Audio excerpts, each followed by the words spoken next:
All right, let's work out test 19 review here, see what we do. 1 through 5 is pretty much, all asymptotes, x-intercepts, all the stuff and graph. Let's start here on number 1. Let's just tell everything we know. First of all, let's go x-intercept. I'm running white on white, that's not gonna work. Okay, x-intercept is whatever makes the numerator 0, which you can't do. There's no x-intercept. The y-intercept, you put 0 in for x, and if you do that, that gives you negative 1/3. That's just eliminating that number right there. Your vertical asymptote, remember whatever makes the bottom 0, which would be 3, x equals 3. Your horizontal, you got 3 rules. This time, the bottom degree is bigger, so you do y equals 0. And I'm going to graph that. So x equals 3, there's your vertical asymptote. Y equals 0 technically is your y-axis. And then when you can use your calculator to see your graph if you need to. But we really don't, because the x-intercept, the y-intercept is negative 1/3, which means it's going to cross the y-axis way up there, which means that curve has got to be down here, and the other curve is going to be up there. Don't forget your domain and range. Your domain, how far left and right is it going? It's going everywhere except it jumps at the 3. It kind of skips the 3 there, so we're going to write it that way. The range, it goes up and down forever, but it also skips the x-axis, which is 0. So that's how we're writing our range, domain and range. Number two, anytime you can factor, let's do that first. So I'm going to factor the numerator, make it 3 times x minus 1, denominator so x minus 2. Okay, let's go through here. X-intercept. X-intercepts whatever makes the numerator 0, which is 1. The y-intercept, plug a 0 in for x, which means you're covering up the x's. That leaves you 3 halves. So you can go ahead and put those in if you want to. X-intercept is 1, the y-intercept is 3 halves. There's my 2 points. Your vertical asymptote, whatever makes the bottom 0, which is 2. Horizontal asymptote is different this time because the degrees are the same. Degrees are the same, you do leading over leading, so I'm going to say y equals 3. Just go ahead and put those on there. Y equals 3 is right here. X equals 2 is right there. Now, because that's not a very good one. Because I already see those 2 points, I know what the graph's doing over here. I know it's going like this down here. I can either punch in my calculator or just plug a point and figure out it's doing that up there. Don't forget your domain and range. Your domain is whatever your basically vertical asymptote was, if you haven't figured that out yet. The range is going to be everything except for what your horizontal asymptote was, which was 3. And don't forget your horizontal asymptotes, what the ends of your graph are doing, what the ends are getting closer and closer to. Number 3, again, a little tougher as we go. Still not really bad, but a little bit. Factor the numerator here, 3 times x plus 2. Factor your denominator, you get x plus 4 times x minus 2. So let's start x-intercept. What makes the numerator 0? Negative 2. So I'm going to put a point right there. The y-intercept. The y-intercept, plug zeros in, you get negative 6 eighths, which is really negative 3/4. So I'm going to go there. Vertical asymptotes. There are 2 vertical asymptotes this time. One is at negative 4, and one is at 2, because that's what makes your denominator 0. So I could draw those. You can have an asymptote at negative 4, one of them at 2. Your horizontal asymptote this time, because the bottom degree is bigger than the top, it's y equals 0, which is basically the x-axis. Now notice there's a point on the x-axis, and that's okay, because your horizontal asymptote tells you what your ends of your graph are doing. So you punch it in your calculator, see what the graph's going on, and you're going to see something like, let's see if I change colors already. You're going to see something like this, curve going down here. In between the verticals, you're going to see go through those 2 points and doing that kind of thing. And then over here, you're looking at that. So your domain, a little more complicated this time. Domain's got 2 of them, so it's negative infinity until you get to negative 4. Then it's good from negative 4 until it gets to 2. Then it goes from 2 to forever. Your range is, it obviously just skips the x-axis, which is 0, so there's your range. Fun stuff. Number 4, again, same old steps, right? So number 4, I'm going to factor again. So if I factor the numerator, I'm going to get x plus 2, x minus 1. My denominator, I'm going to get x minus 3, x plus 1. Still nothing's canceling. Remember, if it does cancel, that means there's going to be a hole in the graph. We haven't run into one of those yet, but you could tomorrow, so be ready for that. X-intercept, whatever makes your numerator 0, this time negative 2 and 1. There are 2 of them. It's going to cross at negative 2, also at positive 1. Your y-intercept, cover up your x's. You're going to get 2/3 for your y-intercept, which is barely up here. And then your vertical asymptote. Vertical asymptote's two of them. X is 3, X is -1.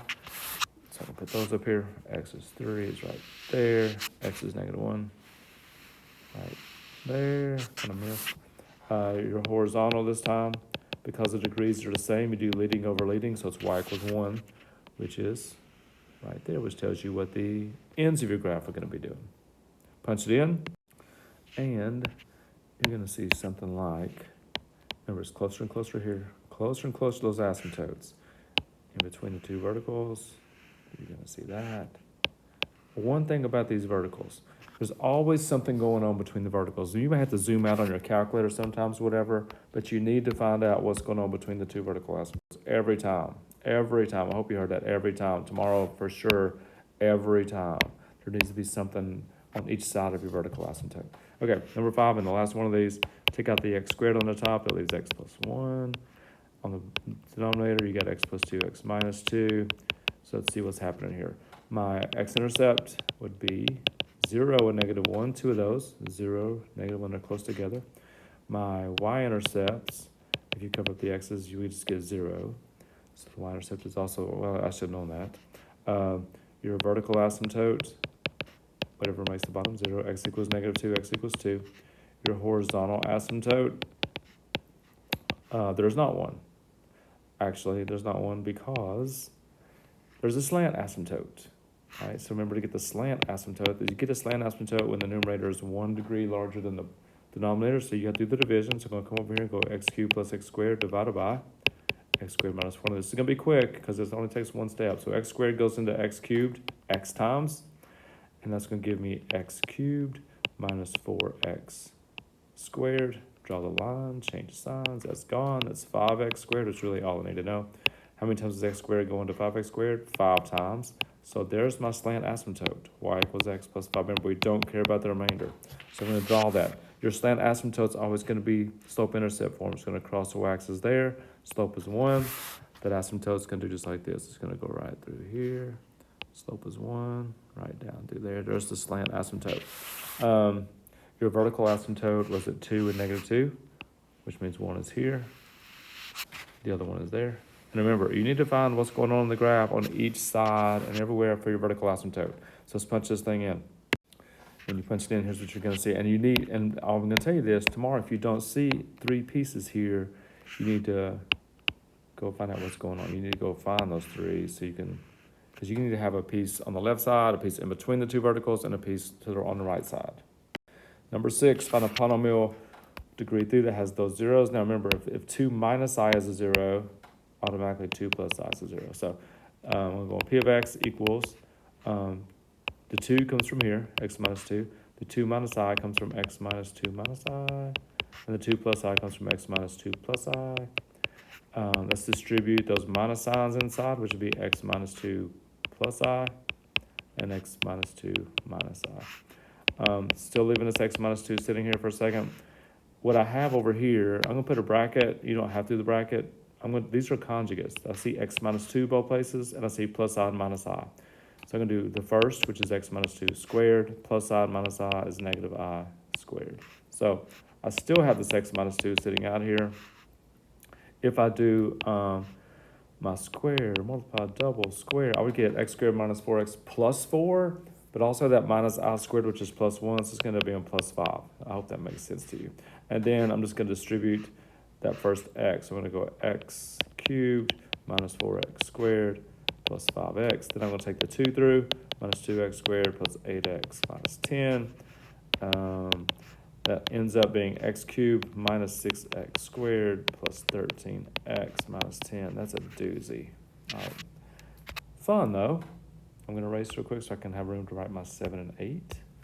All right, number 7, find all the zeros.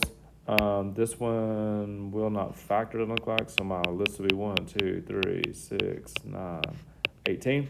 That's what I'm looking for in my calc. When I graphed it, it looks like it crosses that -3, which is in my list, which is nice. So I'm going 1, 7, 18, 18. 1. Multiply, add. Wouldn't you know it? It works perfectly, which leaves me with this. X squared plus 4x plus 6. That's where my other 2 zeros are going to come from. So I'm just going to solve that. I'm going to complete the square. You could also do quadratic form if you want to. Move the 6 over, add 4, that's half the middle square. Factor that side over here, I got negative 2. Take the square root, you get x plus 2 equals plus or minus I on 2. Move the 2 over to the other side, be negative 2 plus or minus I on 2. And then don't forget the answer you started with. There's 3 zeros there, and there they are. Number 8 also won't factor. So I'm thinking about these. I'm looking at plus or minus 1, 3, and 9, and also 1 half, 3 halves, and 9 halves. That's my list. I'm gonna punch it in. I'm looking, it looks like it crosses at 3, which is awesome because that is in my list. So I'm gonna try 3 here. Oh, I just need one of them to work because it's a cubic. If it's cube, you just gotta find one. Then you can break it down with the quadratic. And 3 does work, which is awesome. So it gives me 2x squared minus 2x plus 3 is 0. Now, because there's a number in the front, I'm not gonna complete the square. I'm going quadratic. X equals negative b plus or minus square root b squared minus 4ac all over 2a. So it's gonna give me, when I work all that out, 2 plus or minus inside. I'm looking at 4 minus 24, which is negative 20 over 4. I can break down that 20 with a 4 and a 5, but don't forget, you gotta take out an I out also. So I'm gonna have 2 plus or minus 2i on 5 over 4. Now, still gotta go. Because they're all even, I'm gonna take out a 2 out of everything, make that 2 become a 1, make that 2 become a 1, the bottom becomes a 2, and don't forget your first answer was a 3, your first 0. So there's all your zeros. Last 2, number 9. Imaginary stuff here. So what I'm gonna do here is I'm gonna multiply the top and bottom by the conjugate of the denominator. The conjugate of 3 plus 4i, 3 minus 4i. Remember, when you do conjugates, you just do first last. 3 times 3 is 9. Positive 4i times negative 4i is negative 16i squared. I'm gonna finish the bottom while I've got it going. 9, it's really 9 plus 16, which is 25. On the top, I'm doing FOIL. Okay, so I'm doing 5 times 3. That's first, outer, inner, last. Okay, so I have a negative 23i for sure. That's the i's in the middle. The 4i squared becomes plus 4. 15 plus 4 is 19. There you go. Last one, Descartes' rule of signs. All we're going to do here is count sign changes. All right, so how many positive? It's the same as how many sign changes. There are 1, I see 2. 1, and it changes there, 2. So it means 2 or 0. Negatives, change the sign of your odd exponents. So if I change, that means I'm going to change to 3x cubed. I'm going to change to 3x, just like that. When I do that, there's also 2. So I'm going to put 2 or 0. Imaginary is whatever's left. Degree was 4. If I have 2 and 2, I have 0. If I have 0 and 2, I would need 2 more. If I have 2 and 0, I would need 2 more. If I have 0 positive and 0 negative, I would need 4. So that's all of them. Hope that makes some sense to you. Hope it wasn't too long. First 5, make sure, first 5 are the main ones. So golly, make sure you can do those. All right, come see me if you need me. See you tomorrow.